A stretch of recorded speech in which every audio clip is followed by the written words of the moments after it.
English Literature Revision for the Power and Conflict Poetry Cluster, extract from the Prelude. Okay, just a little bit of general advice to start. Don't focus on what you can't do. You're not expected to teach yourself lots of new material. Make sure that you really know the poems well and explore some of those key ideas and themes to help you develop your analysis. Use the time to revise and prepare revision materials. So when you're learning your quotations, think about what you're going to be saying about them and explore those connotations of your key words. Any revision materials you make will be incredibly useful when you're preparing your final revision in Year 11. Set yourself 1 or 2 tasks that you want to do each day and achieve them. So try a variety of different activities. You might decide one day to just do some online tasks or activities through Seneca or Sam Learning. You might then look at doing some written work the following day, and then also focus on making revision cards and using those revision cards to support your general revision. Just a reminder of where you can find some of the extra revision resources. You can go into the shared area on the Q drive and find English, Student Write, and then look into the Year 10 Home Learning or Year 11 revision aids. In there you'll find lots of different resources that are being added to continuously to support your own revision. You can log on to Sam Learning and Seneca Learning, and your teachers will have enabled you to do different activities to support your revision.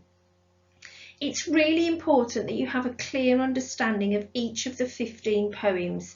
So a good place to start might be BBC GCSE Bite Size if you're unsure about 1 or 2 of the poems, or you don't have your anthology at home with you. All the poems are listed on there, and there's some details of structure, form, and also some exploration of language. Just focus on 1 poem at a time and make sure that you're able to do the following things. Imagine you're given a blank copy of the poem that hasn't been annotated at all. You should be able to read through that poem and briefly explain what it is about. You should also have a clear understanding of how the poem relates to different themes or ideas. After you've read through each of the poems, choose, annotate and learn 3 or 4 key quotations depending on the length of the poem. If you copy down those key quotations, you can start to make some revision cards. So on those quotation cards, you should be looking at doing close analysis of key words and phrases, looking at that subject terminology and really exploring in depth the connotations of different words. Look at all possible alternative interpretations to make sure that when you do respond to a question, you've got some really clear in-depth analysis that you can be using. To challenge yourselves a little bit further, explore some of the wider reading that we would recommend. Go and find out some contextual information about the poems, about the poets themselves, and that might help you understand some of the ideas presented. There are new resources being added all the time in the home learning folders to help you.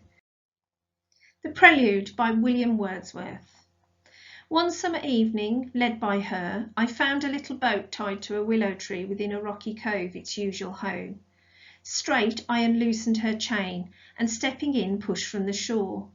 It was an act of stealth and troubled pleasure, nor without the voice of mountain echoes did my boat move on, leaving behind her still, on either side, small circles glittering idly in the moon, until they melted all into one track of sparkling light. But now, like the one who rose, proud of his skill, to reach a chosen point with an unswerving line, I fixed my view upon the summit of a craggy ridge. The horizon's utmost boundary, far above, was nothing but the stars and the grey sky.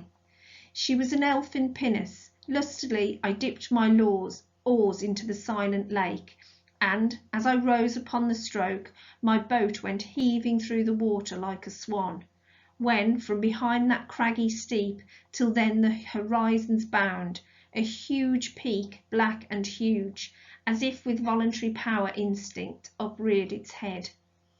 I struck and struck again, and growing still in stature, the grim shape towered up between me and the stars, and still, for so it seemed, with purpose of its own, and measured motion like a living thing, strode after me.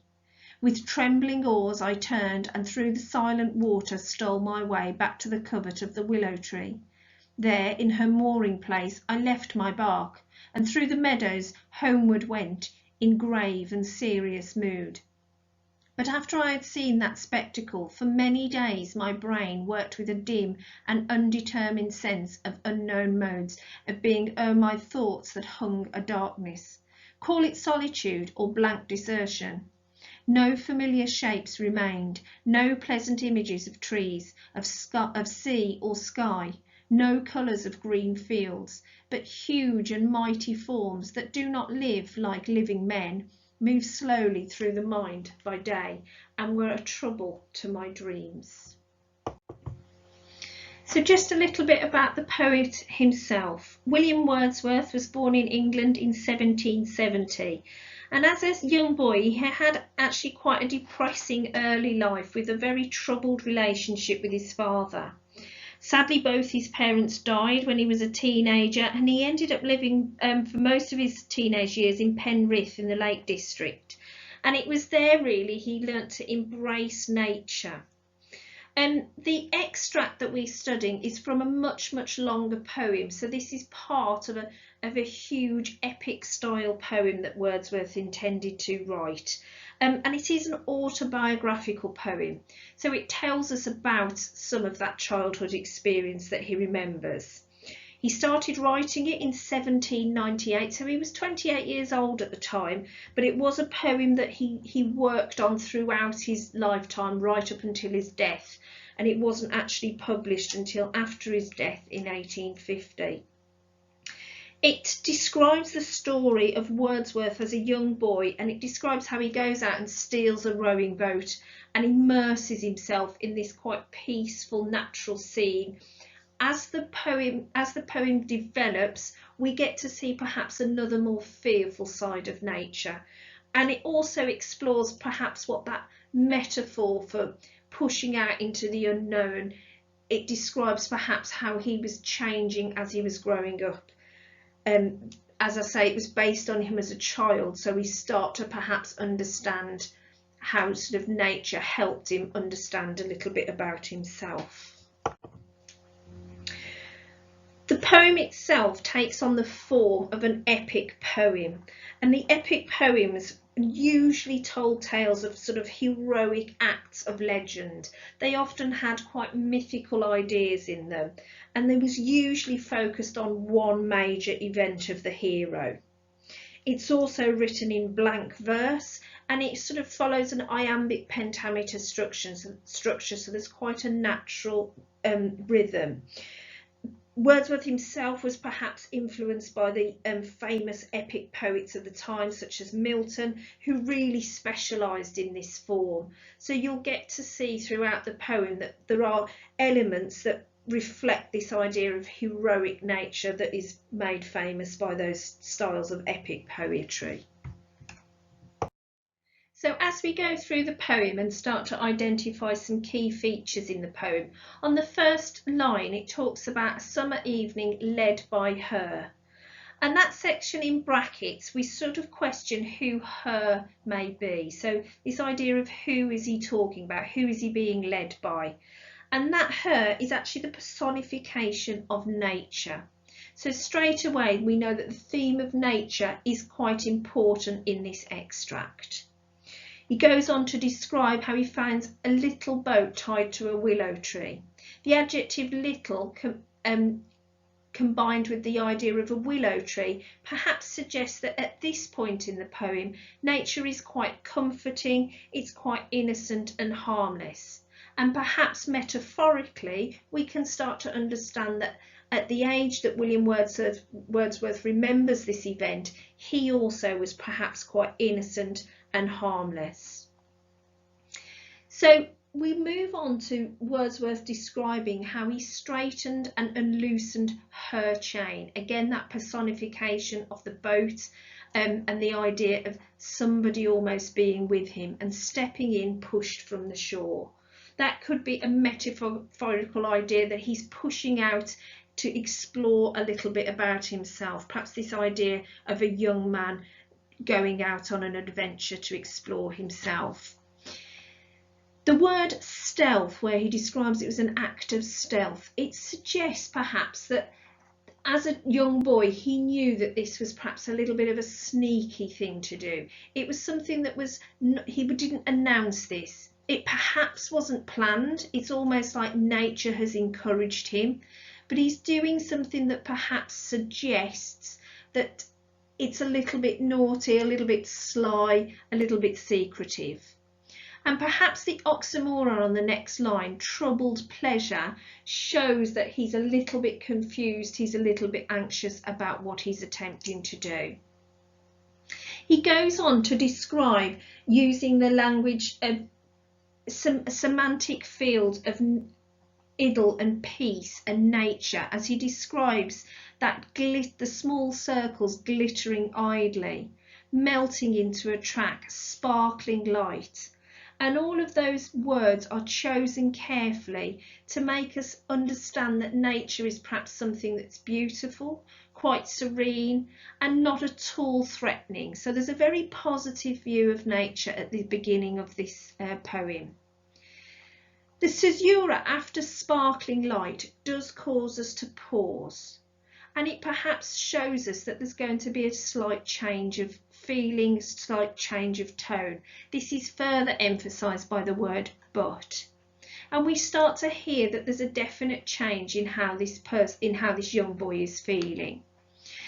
He goes on to describe he's proud of his skill, and again another theme of the poem is perhaps this pride of man, proud of pride perhaps coming before something that's going to happen to us, but this idea that man is very safe and secure and very proud and arrogant almost.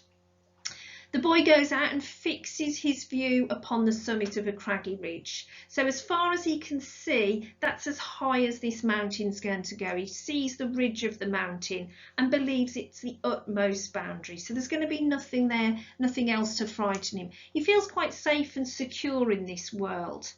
The only thing above him is going to be the stars and the grey sky. Perhaps that use of grey could be foreshadowing something that's about to come and frighten him, but at this point in the poem the boy feels quite safe and secure. To reflect this idea of epic poetry, the poet goes on to describe the elfin pinnace. Just to put that into context, an elfin pinnace, a pinnace would be a small sailing boat. But if we think we've gone from a little boat to an elfin pinnace, we're perhaps describing it in this magical, almost mythical idea. So suddenly we've got our poet remembering this perhaps proud young man who is going out on this mythical adventure, linking again into this idea of epic poetry. He talks about lustily dipping oars into the silent lake, heaving through the water like a swan. Again, this young boy has almost grown in stature. Heaving through suggests perhaps a strength that he's felt at this time. The simile, heaving through the water like a swan, again could suggest that something negative is going to happen. The image of a swan is something quite peaceful and graceful, just like the nature that's being described. But perhaps the idea is underneath, the swan's paddling very quickly, and perhaps below the surface we're starting to sense this idea of danger.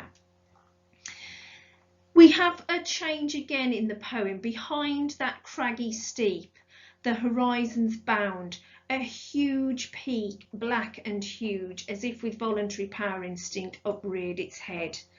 And this is the point in the poem where Wordsworth remembers that as a young boy, as he turned the corner, he saw this huge, terrifying mountain.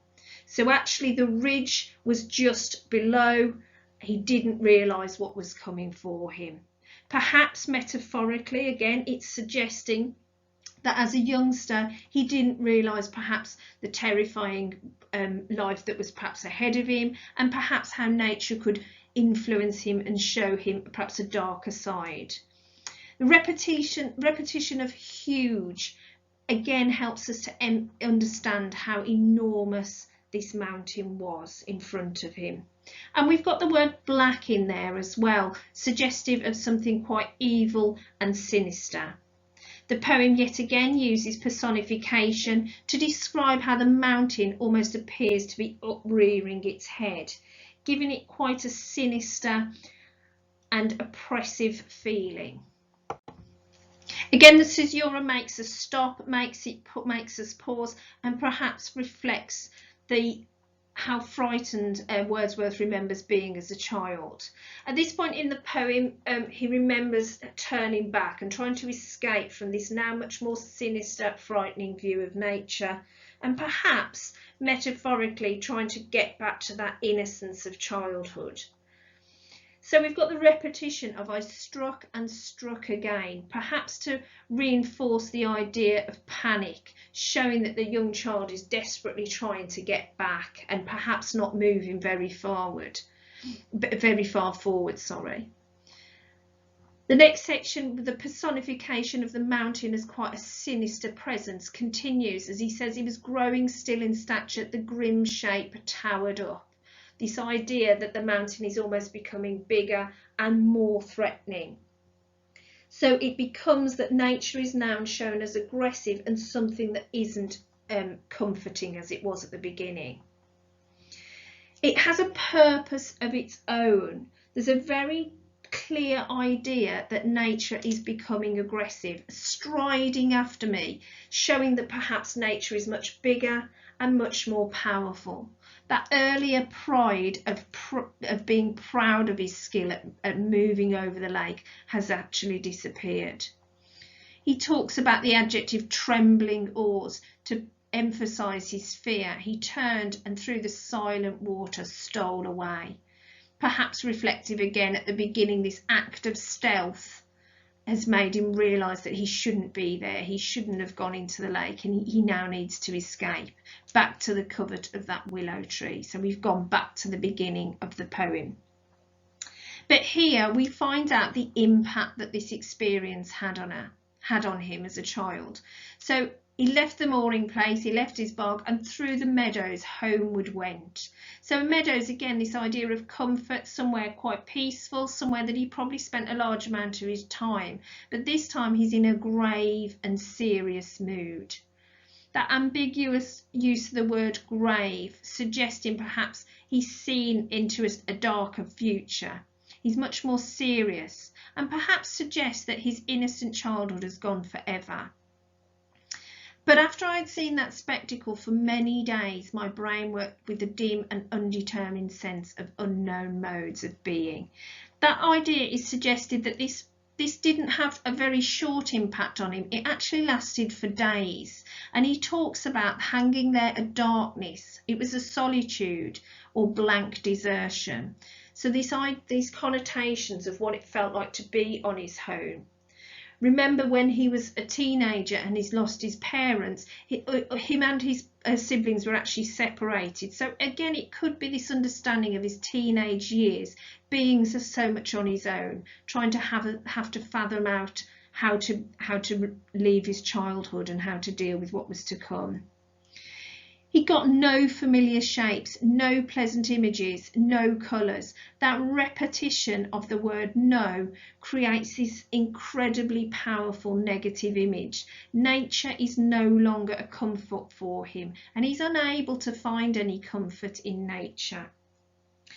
It also tells us perhaps that he was feeling quite morbid or melancholy, and it represents that conflict in his mind. So we've moved away from nature being comforting to something that's caused him quite a lot of anxiety. Those huge and mighty forms, that memory of that mountain is there to haunt him. And actually it moves slowly through his mind in the day, but actually it's at night time, those troubled dreams. So giving him those nightmares. So by now you should be able to summarise what the poem is about. Essentially, it's Wordsworth remembering this experience of what life was like when he was a young child or teenager, and perhaps describing how life felt after he'd moved from that innocence of childhood into something that was perhaps a little bit more fearful. You should also be able to go through the poem and highlight and annotate key points and key quotes to help you respond to your question, which we'll get to in a moment. Choose 3 or 4 quotations which you can explore and detail and explode them. So you're looking for multiple connotations of individual words. You'll start to see that within the poem, at the beginning of the poem, a lot of the phrases and the words used have a positive view of nature. So exploring how those words are used for and what effect they create can be really useful when you come to do your analysis. You're looking for any obvious techniques. Personification is a key one in this poem. You're looking for metaphors and simile, powerful verbs, adjectives, but more importantly, explaining their impact. So why the writer has made those choices and the effect they have on the reader. You may also look at the poem's form, so that you may describe how it's part of a much larger poem. And if you're going to talk about the idea of it being an epic poem, remember the ideas behind epic poetry and what perhaps Wordsworth was trying to show us. So just a little bit more information about some contextual research.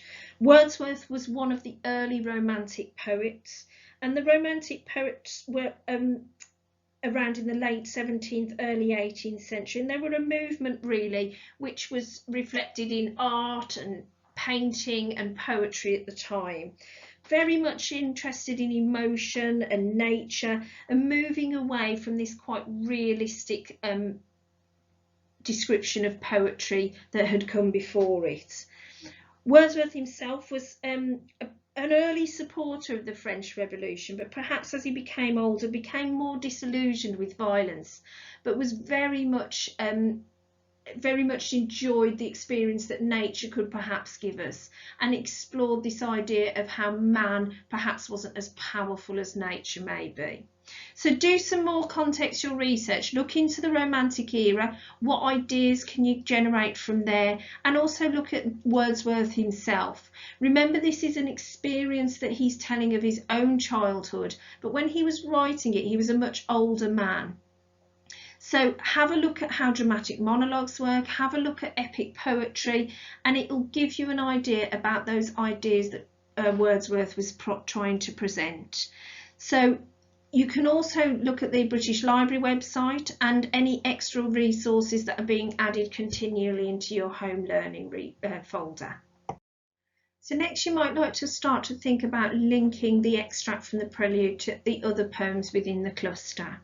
So you'll need to think about what themes they link to within the power and conflict idea. So initially, it's quite obvious that the power of nature is quite a key theme. We've got 2 halves of the poem where at the beginning we look at the positive effects of nature, and then in the middle and the end of the poem, those perhaps negative, more frightening ideas of nature. Linking with that, you can look at the idea of pride or even the power of man. And this idea that pride perhaps at the beginning of the poem is removed when we realise nature's power. We've also got themes of memory or even loss, where we think about childhood. And if we think of the poem as a metaphor for growing up, we've got this idea of perhaps childhood innocence and naivety is lost. The poem itself, because it's an autobiographical, automatically links to this idea of past and also identity. It's part of who the poet himself is.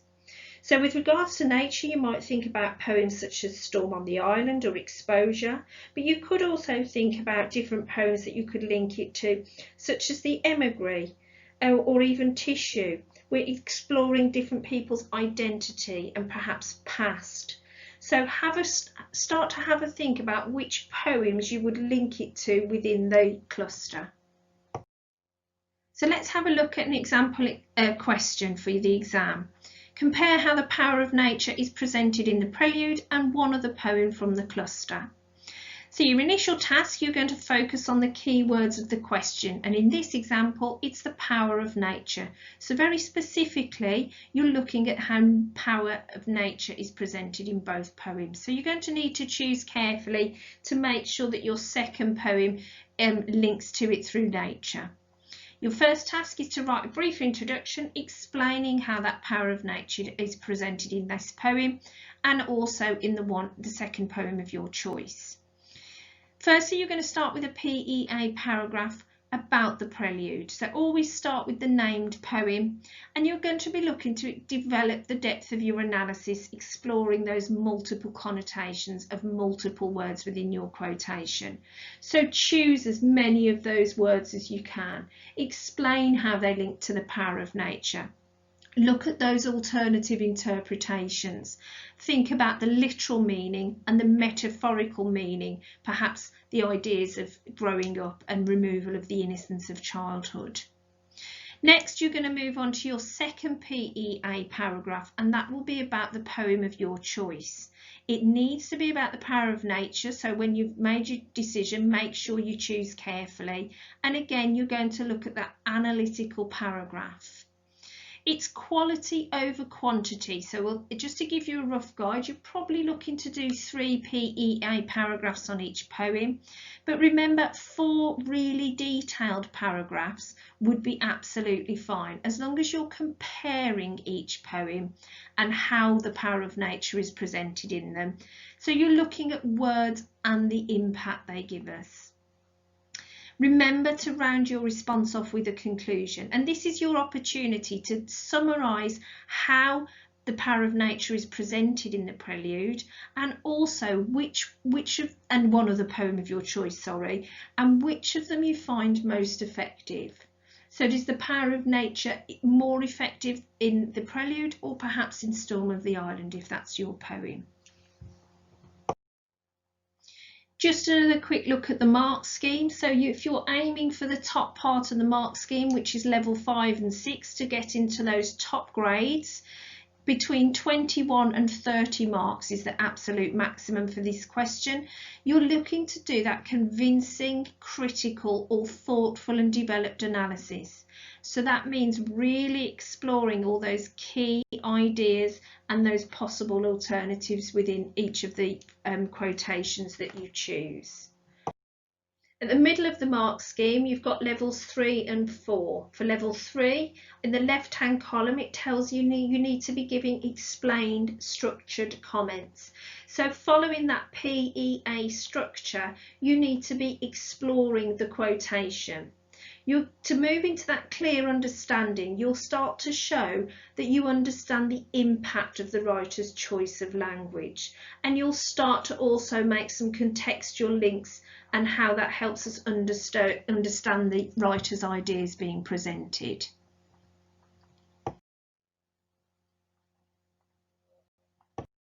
So just a final reminder of where you can get some additional help and support. In the shared area on the Q Drive, you can look on your English folder in Student Write, and you can go into either your Year 10 Home Learning or Year 11 Revision Aid section. And in there, there's items being added to all the time to help you and support you.